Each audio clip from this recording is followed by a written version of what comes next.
Als je officier naar bedoelt zelfs te kallen. Je lacht bro. Alle was naar haar een moment. Zijn praat de werk met het zijn issue. Ono zit er shushish. Hoe was ono zoiets gaat mooi nee. Nummer aan mijn goeie. Don't touch that, don't touch that, don't touch that, don't touch that dial now. That dial now. We're just getting started.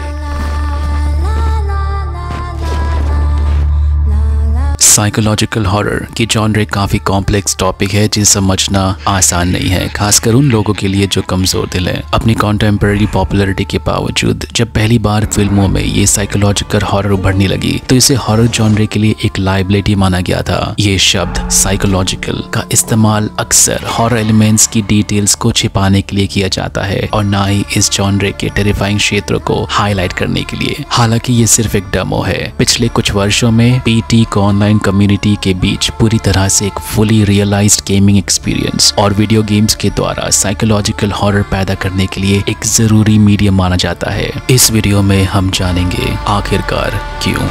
After killing his family, the father hung himself with an umbilical cord they had in the garage.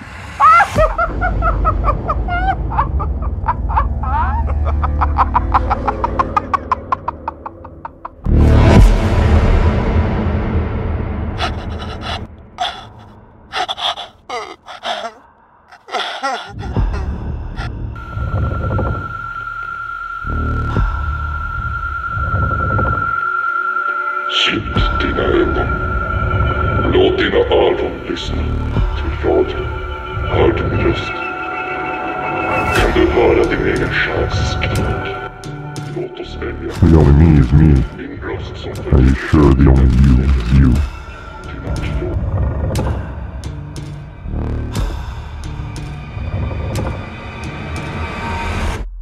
दोस्तों, मेरा नाम है इमरान और न्यूरोमैंसर आपको PT की haunting और फोरबोर्डिंग दुनिया में स्वागत करता है। एक भूल भुलैया जो एक मिस्टीरियस कलाइडोस्कोप की तरह लगता है जिसे इंडियन गेमर्स को समझने की जरूरत है। कुछ ऐसा जो पिछले 7 वर्षों से यूट्यूब पर नहीं हुआ है। इस वीडियो में मैं ये डिस्कस करूंगा कि पीटी क्यों और कैसे आपके द्वारा खेले गए किसी भी अन्य गेम से इतना अनोखा क्यों है। इनफैक्ट अगर आपने इसे नहीं खेला है तो प्लीज डिस्क्रिप्शन चेक करें। मैंने गेम के पीसी वर्जन के लिए एक लिंक ऐड किया है जो बिल्कुल मुफ्त है। ये कुछ ऐसा है जिसे आपको खुद अनुभव करने की आवश्यकता है, चाहे आप कितनी भी प्ले थ्रू देखें। मेरा यकीन मानिए, खुद खेलने का अनुभव बिल्कुल अलग है। मुझे पता है कि इस वीडियो पर व्यूज काफी कम आएंगे, लेकिन कभी कभी एक कहानी बताने की जरूरत होती है and I am just doing my part. एक लाइक और एक शेयर से चैनल को काफी मदद मिलेगी और मुझे gaming reviews, previews, analysis videos बनाना पसंद है। चैनल को सब्सक्राइब और नोटिफिकेशन को ऑल पे सेट करने से आप मेरी अपलोड्स मिस नहीं करेंगे। कई महीने में मैं खुद को काफी खुदकिस्मत मानता हूँ कि एंटरटेनमेंट के VHS या केबल टेलीविजन ईरा के दौरान मैंने खुद को पाया एक हॉरर फिल्म फैन जैसा। ये एक ऐसी अरेंजमेंट थी जिसने बहुत से लोगों को हॉरर के इतिहास के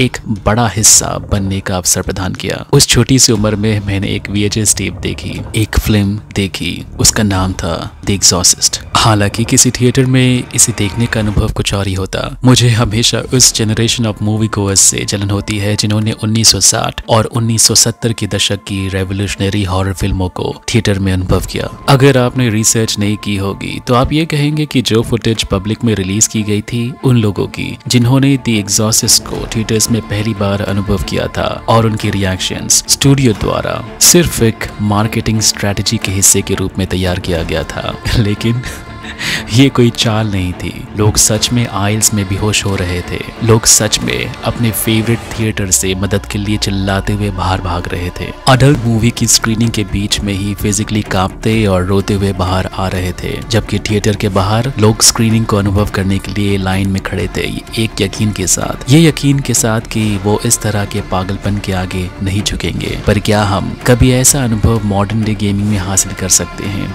Fortunately, not all is lost। जबकि मॉडर्न थिएटर्स ऐसे किसी अनुभव, एक दूसरे एग्जॉस्टेड जैसी अनुभव की पोटेंशियल तक शायद नहीं पहुंच पाएंगे। हम सोशल एक्सपीरियंस में लिपटे एक चैंपियन एक्सपीरियंस प्रदान करने के लिए वीडियो गेम्स का शुक्रिया अदा कर सकते हैं। वो एक्सपीरियंस है हिडेयो कोजिमा की पीटी एक एनिग्मेटिक अनुभव है। हिडेयो कोजिमा और गुलेर्मो देल टोरो द्वारा डायरेक्टेड पीटी प्लेस्टेशन 4 पर एक अनअनाउंस्ड साइलेंट हिल्स प्रोजेक्ट के लिए एक प्लेएबल टीजर था। उनके कोलैबोरेशन की एक डिस्कशन और डिबेट की निर्माण करने के लिए प्लेएबल टीजर के लिए एब्रिविएशन पीटी एक एक्सपेरिमेंटल गेम फॉर्मेट था जो साइलेंट हिल की टोन, थीम और एटमॉस्फेयर को रिप्रेजेंट करने के लिए था, बिना प्लेयर्स के ये जाने हुए कि ये किस लिए है। आप पीटी को एक कैंसल्ड साइलेंट हिल्स के तौर पर डिसमिस कर सकते हैं, लेकिन इसके अलावा भी इसमें बहुत कुछ है। हॉलवे में अपनी पूरे वक्त बिताने के बावजूद जिससे आपको बार बार गुजरना पड़ता है, पीटी के स्कैर्स, एम्बियंस और एक अनजानी प्रकृति ने इसे एक मैसिव फैन फॉलोइंग से नवाजा है। लेकिन साइलेंट हिल की ऊंचाइयों के पीक पर कोनामी ने प्रोजेक्ट पर प्लग खींच लिया, कोजिमा के साथ संबंध काट दिए और यहाँ तक पीटी को प्लेस्टेशन स्टोर से हटा दिया। ये शायद किसी और दिन के लिए एक दिलचस्प टॉपिक होगा, पर आज हम सिर्फ और सिर्फ पीटी पर ही अपना ध्यान देंगे। गेम की पहले कुछ मिनटें उसकी प्लॉट सिग्निफिकेंस को ऑब्वियस बना देते हैं। आप जब ये एल शेप्ड हॉलवे प्रिजन से परिचित हो रहे हैं, एक मास मर्डर सुसाइड के बारे में एक न्यूज रिपोर्ट रेडियो ब्रॉडकास्ट पर सुन रहे हैं, ये डिस्क्राइब करते हुए कि कैसे एक लोकल ने, एक पिता ने अपने पूरे परिवार को हत्या कर दी, और ये डिस्क्रिप्शन काफी डिटेल्ड होती है। ये आने वाली घटनाओं और अनुभव को समेटने के लिए परफेक्ट लगता है, जिसे आप गेम की शुरुआत में बिल्कुल ही समझ नहीं पाएंगे। आगे चलते हुए आप एक बाथरूम को देखेंगे। गेम के बाकी हिस्सों से हटकर इसकी इंट्रोडक्शन काफी सटल है। आप दरवाजे को अचानक हल्के से खुलते हुए महसूस करेंगे और अंदर एक छोटे बच्चे की रोने की आवाज आप सुन सकते हैं। लेकिन अगर आप उस दरवाजे की हल्की से खुले हुए दरार से देखना चाहेंगे तो दरवाजा बंद हो जाएगा। ये एक चीप जंप स्केयर जैसा महसूस होगा, लेकिन सच्चाई में ये एक ब्रिलियंट डिस्गाइज है, ये बताने के लिए कि वो रूम कितना महत्वपूर्ण है। इसके तुरंत बाद आपको एक मिस्टीरियस एंटिटी की पहली झलक मिलती है जो घर में आपके बचे हुए समय को डिफाइन करेगी। एक ऐसी एंटिटी जो हॉलवे से गुजरते हुए आपकी तीसरी यात्रा पर सीधे आपके रास्ते में खड़ी रहती है।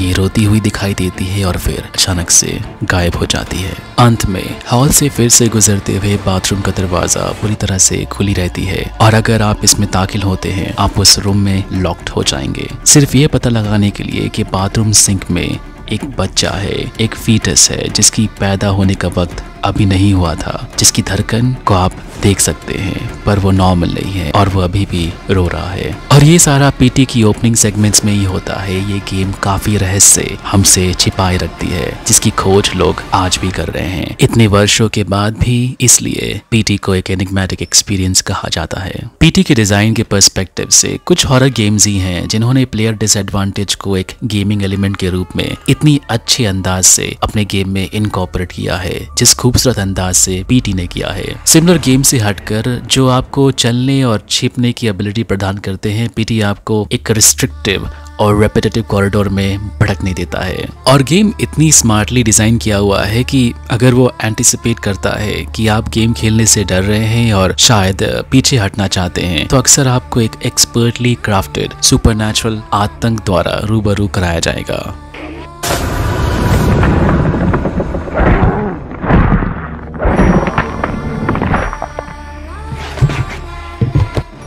हालांकि जो वास्तव में मायने रखता है वो है जिस तरह से गेम अपने दर्शाए हुए डर को डिलीवर करता है, जिसमें शामिल है क्लासिक टर्नअराउंड स्केयर के साथ साथ पीटी के क्लासिक फ्राइट्स, जैसे एक कोई अनजानी एंटिटी दरवाजे को बंद करती है जैसे आप उसके नजदीक जाते हैं। ये हॉलवे में अंत में एक अपैरिशन आपके सामने एक चमकदार रोशनी में खड़ी है और एक ऑमिनस लाल लाइट जो आपका ध्यान एक मिस्टीरियस फिगर की ओर ले जाती है, जो ऊपर से आप पर ध्यान रखती है, आप पर नजर रखती है। पीटी प्लेयर्स को मेंटली अनप्रिपेयर्ड रखने के लिए कोरियोग्राफ किए गए और सरप्राइजिंग स्केयर्स के कॉम्बिनेशन का इस्तेमाल करती है। आपके डिफेंस को कोई मैकेनिज्म नहीं देना और कहीं दौड़कर छिपने के एलिमेंट्स गेम प्ले में नहीं जोड़ना गेम प्लेयर को हेल्पलेस महसूस कराने के सबसे ऑब्वियस तरीके अपनाता है। लेकिन उस एहसास को वास्तव में उस अंदाज में हासिल किया जाता है जिस तरह से गेम अपने सभी डर को एक ऑर्गेनिक तरीके से दर्शाता है। ये एहसास आहिस्ते आहिस्ते बढ़ती है। गेम में प्लेयर का सामना एक रेडियो ब्रॉडकास्ट न्यूज से होता है जो एक हाल ही में हुए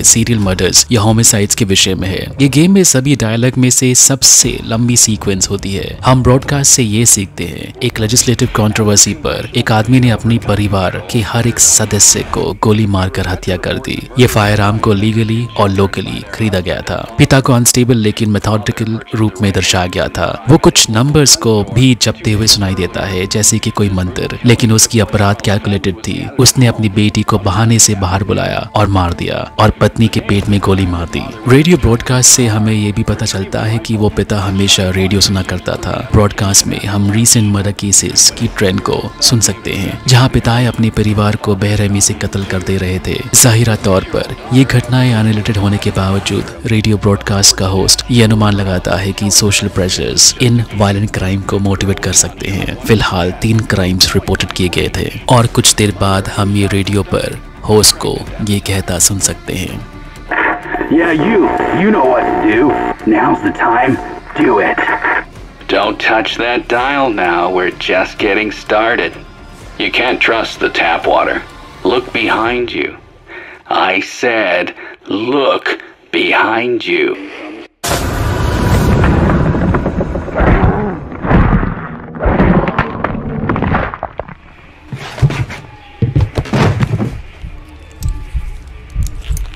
गेम में आप भटकती लीजा की आत्मा के हाथों मार दिए जाते हैं। लीजा खून से लथपथ उस आदमी की पत्नी है जिसने रेडियो ब्रॉडकास्ट द्वारा बताई हुई खबर के अनुसार अपने परिवार को मार डाला था। प्लेयर्स के लिए हॉलवे में एक महिला की तस्वीर जो शायद लीजा की तस्वीर है, उसकी आंख को बाहर निकालना भी पॉसिबल है, जो लीजा की मिसिंग आई को एक्सप्लेन करता है। इस कॉन्सेप्ट को मजबूत करता है कि लीजा अपने ही अंधेरे घर की एक डार्क फैंटेसी में खोई हुई है। हमारे पास ऐसे इंट्रिकेट सटल मैसेजेस हैं जो गेम के पूरे प्ले थ्रू में छिपे पड़े हैं। रेडियो पर फिलहाल वापस आते हैं और हाँ, आप रेडियो को ये कहते हुए सुन सकते हैं, I got a message for all you folks out there in Radio Land. So sit tight and bend an ear. Now's the time for action. Our society is rotten to the core. I'm talking to all the fine, upstanding folks got their welfare cut, got their jobs pulled out from under them. Yeah, you know what to do. Now's the time. Do it. Listening to the radio.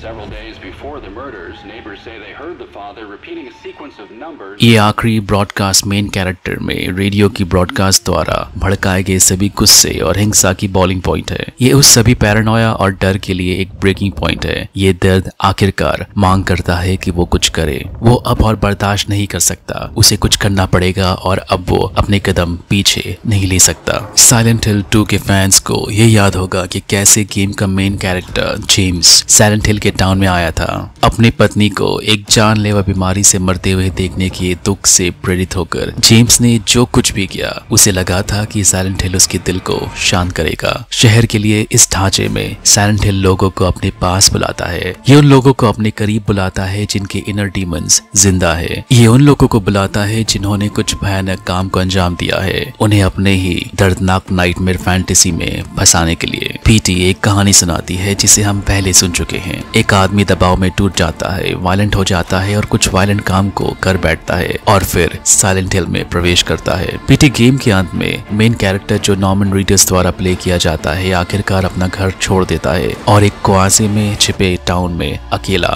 भटकता है। अगर ये उसकी अपनी कहानी नहीं है जिसे हम रेडियो पर सुनते हैं, तो शायद उसकी अपनी कहानी अलग नहीं है। उस एक पल में पीटी का राज हमारे सामने आ जाता है। आप बेरोजगारी के तनाव के कारण मानसिक रूप से डिप्रेशन में थे, अपने इकोनॉमिक संघर्षों से नाराज थे और टॉक शो होस्ट के भड़काऊ कमेंट्री से प्रेरित होकर आपको अपनी समस्याओं के लिए हर किसी को दोष देना था। आपकी मानसिक स्थिति तेजी से डिक्लाइन हो रही थी। तब आपने महसूस किया कि आपकी पत्नी लीजा अपने ऑफिस की मैनेजर द्वारा प्रेग्नेंट थी, शायद इसलिए कि वो अपनी नौकरी खोना नहीं चाहती थी और आपकी सोचने और समझने की ताकत नहीं बचती है।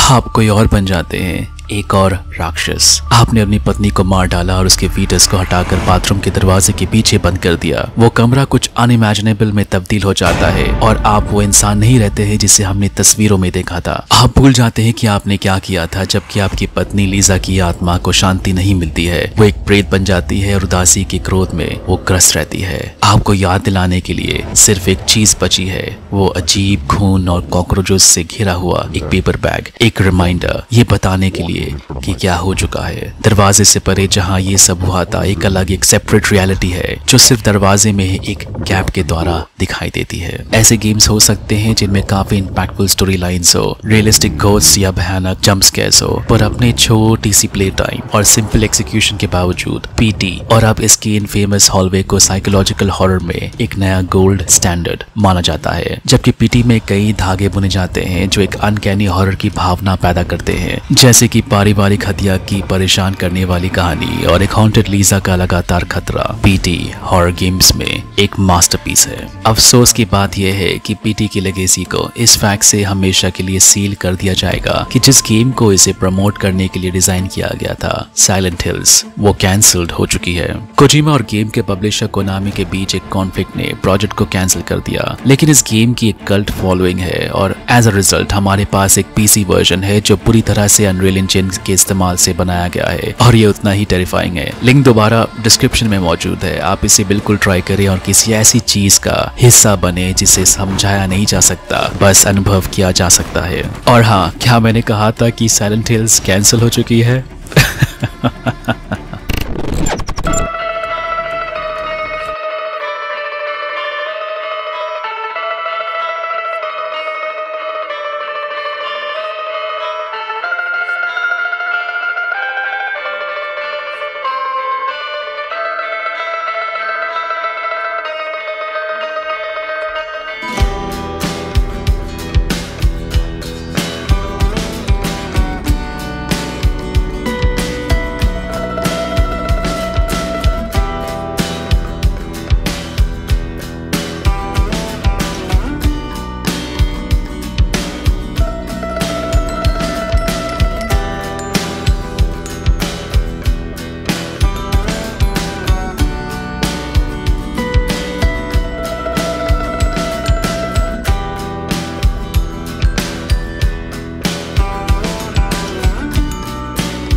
Don't touch that dial now, we're just getting started.